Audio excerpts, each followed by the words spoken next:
Locations in the warned area have already received 2 inches or more. Additional rainfall.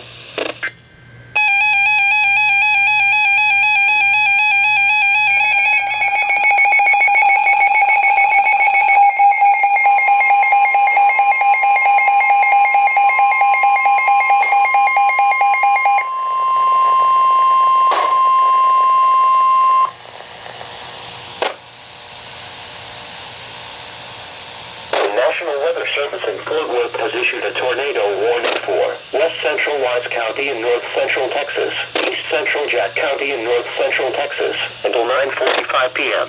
At 9:15 p.m., a severe thunderstorm capable of producing a tornado was located 9 miles northwest of Boonville, or 10 miles east of Jacksboro, moving northeast at 20 miles per hour. Hazard, tornado and quarter-size hail. Source, radar indicated rotation. Impact, flying debris will be dangerous to those caught without shelter. Mobile homes will be damaged or destroyed. Damage to roofs, windows, and vehicles will occur. Tree damage is likely. This dangerous storm will be near Bridgeport and Chico around 9:45 p.m. Other locations impacted by this dramatic thunderstorm include Lake Bridgeport and Runaway Bay. Take cover now. Move to a basement or an interior room on the lowest floor of a sturdy building.